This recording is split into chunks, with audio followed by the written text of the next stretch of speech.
Good evening, all. It's Sunday night. Hope you had a great weekend. Hope you're able to relax. Hope you're recovered so you can trade this week. It's really, really important, of course, to take a break during the weekend so you can focus on the market during the week.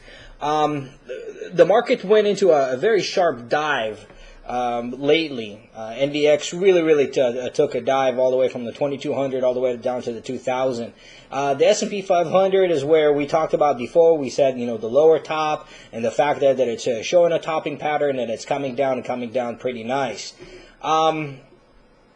It came down and then the Fed stepped in and the Fed's, injected liquidity into the market and the market came back up. And then the market took a dive again, and the Fed stepped in again and injected liquidity again and raised the market back up. This is a pattern that we've seen quite a bit lately, is when the Feds, it happened on these days as well, when the Feds really step in and save the market.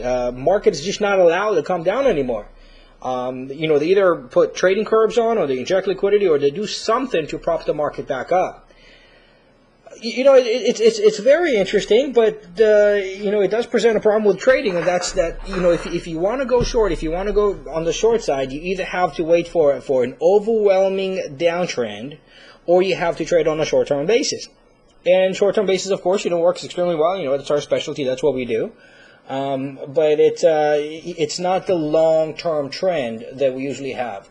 For example, on the NDX, we took this uptrend, which was tremendous. It was a very long, drawn-out trend where you can just buy and you hold and you hold and you hold and you hold, and the stock works for you. On the short side, it's very sharp, very quick, and then it bounces back up. So now we have a little bit of a problem because the NDX is showing support over here. It does have a double bottom. The 2000 seems like a pretty good support.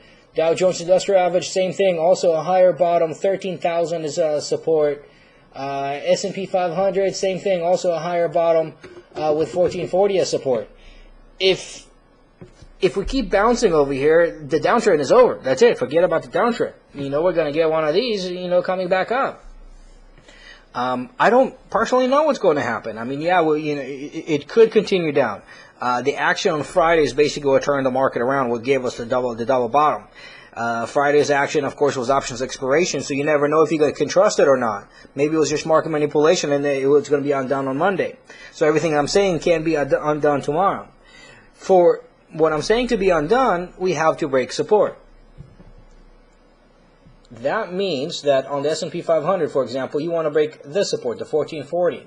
On the NDX, NASDAQ 100, you want to break the 2000. Dow Jones Industrial Average, the 13,000. Unless we break these support levels, the market is coming back up. The downtrend is going to be destroyed. Let me show you the chart on a weekly basis. Here's the Dow Jones Industrial Average on a weekly basis. Do you see a short signal over here? Frankly, I don't. This is still a higher bottom. We're still bouncing off the 50-day moving average, which is the blue line. It's actually a 50-week moving average at this point. But you can see that we've done it before many times, and we continue to go up. As long as the Feds are willing to come in and save the market, the downtrend is unpredictable. S&P 500 weekly chart. Yes, it's a slight double top, but it's still far away from the 200-day moving average, and it's still trending up on a long-term basis. In other words, we can't prepare for the catastrophic or the violent down move if we break support levels, but more than likely, Fed is going to step in and save the market, which is a factor. We do have an interesting week this week. Tomorrow's the 19th. We have the 20th. We have FOMC minutes. So everyone, of course, is going to be paying attention to that. We have housing starts on Tuesday as well. And then we have initial claims on Wednesday.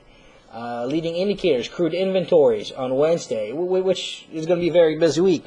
We also have a holiday week coming up. We have Thanksgiving, and usually holidays are pretty positive for the market because nobody wants a negative holiday. So I do expect the market to come back up this week. It's going to be unpredictable. A couple of reasons: options expiration on Friday that caused the market to pop up, double bottom. and because of FOMC interest rates news that's going to come out on Tuesday. So, in the fact that we have a holiday. So, this is not the week to be a hero. This is not a week to be aggressive. This is a week to be defensive, which could work out extremely well for you. Let's continue looking at the daily charts. I do want to protect us. I do want to have a position possible in case the market takes a dive. I'm looking at Dow Jones Industrial Average, and of course these are lower tops and so on. And the 13,000 is a very big support level. If the Dow Jones Industrial Average breaks the 13,000, if it looks like we're going into a long-term downtrend, this could turn into a long-term downtrend. And we want to take advantage of that. The way to take advantage of that is by looking at the diamonds. The diamonds basically mimic the Dow Jones Industrial Average. 129.67 is a good entry point, good support point. If we break that, that means we break support, break long-term support. We're in a downtrend. So you either want to go short the diamonds, or you want to buy some puts on it. And I'm looking at the 132 puts, the December 132 puts. Of course, you can roll it over to any months you want, a few months down the road. But you can start off with December and basically go for there, because that's where you're going to get your best bang for the buck. Again, this is a defensive play. This is in case the market starts diving.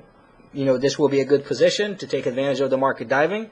Remember that you can really offset your long-term investments in real estate, long-term investments in mutual funds by hedging yourself, and this is a hedge, with the general market. And in this point, it's the diamonds, which mimic the Dow Jones Industrial Average. So that's the trade that I'm looking at for this week.